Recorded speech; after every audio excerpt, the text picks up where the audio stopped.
Hello guys, ഏവർക്കും എൻ്റെ YouTube ചാനലിലേക്ക് സ്വാഗതം. ആദ്യമായിട്ടാണ് നിങ്ങൾ ഈ ചാനൽ കാണുന്നതെങ്കിൽ ഒന്ന് സബ്സ്ക്രൈബ് ചെയ്ത് സപ്പോർട്ട് ചെയ്യാൻ ശ്രമിക്കുക. പത്തരമാറ്റിന്റെ ആവേശകരമായ പുതിയ എപ്പിസോഡ് വിശേഷങ്ങളിലേക്കാണ് നമ്മൾ ഇന്ന് കടക്കുന്നത്. ആദർശിനെ കൊടുക്കാൻ വേണ്ടിയിട്ടാണ് ശരിക്കും ഇങ്ങനെയൊരു ചതി ചെയ്തത്.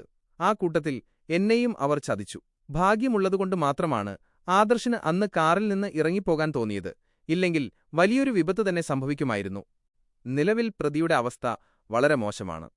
ഇപ്പോൾ ഒരു ചോദ്യം ചെയ്യൽ നേരിടാനുള്ള ശാരീരിക അവസ്ഥയിലല്ല പ്രതിയുള്ളത് എന്ന് ഡോക്ടർമാർ പോലും പറയുന്നുണ്ട്. എന്നാൽ ഇത് കേട്ട ഉദ്യോഗസ്ഥൻ പറയുന്നത്, എങ്കിൽ പിന്നെ രണ്ടിനെയും പിടിച്ച് ലോക്കപ്പിലിട് എന്നാണ്. സാർ, പ്രതിയുടെ ഇപ്പോഴത്തെ അവസ്ഥ മാനിച്ച് ലോക്കപ്പിന് പുറത്തിരുത്തിക്കൂടെ എന്ന് കോൺസ്റ്റബിൾ ചോദിക്കുമ്പോൾ, അങ്ങനെ കുടുംബക്കാർക്ക് പരിഗണന കൊടുക്കാനുള്ളതല്ല, പോലീസ് സ്റ്റേഷൻ എന്നാണ് കടുത്ത ഭാഷയിൽ മറുപടി ലഭിക്കുന്നത്. പിന്നീട് നമ്മൾ കാണുന്നത് ആദർശിനെയാണ്.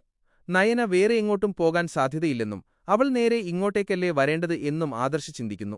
ഇനി മറ്റെവിടെയെങ്കിലും പോകണമെങ്കിൽ തന്നെ എന്നോട് പറയാതെ അവൾ പോകില്ല. ഇടയ്ക്കെന്തോ സംഭവിച്ചിട്ടുണ്ട് എന്നത് ഉറപ്പാണ്. സാറേ, നയന എന്ന ആ പെൺകുട്ടി തെറ്റ് ചെയ്തിട്ടില്ല എന്ന് എന്നെപ്പോലെ തന്നെ സാറിനും അറിയാം. ഇതിനകത്തെ കണ്ണികൾ വേറെയാണ് എന്ന് ആദർശ് ഉറപ്പിച്ചു പറയുന്നു. നയനയുടെ നിരപരാധിത്വം ആദർശ് തെളിയിക്കുമോ? ചതിയുടെ പിന്നിലെ യഥാർത്ഥ കണ്ണികൾ ആരാണ്? വരും എപ്പിസോഡുകൾക്കായി നമുക്ക് കാത്തിരിക്കാം. ഈ വീഡിയോയെക്കുറിച്ചുള്ള നിങ്ങളുടെ അഭിപ്രായങ്ങൾ താഴെ കമന്റ് ചെയ്യുക. മറ്റൊരു വീഡിയോയുമായി വീണ്ടും കാണാം. നന്ദി. ഇതുപോലെ മതിയോ?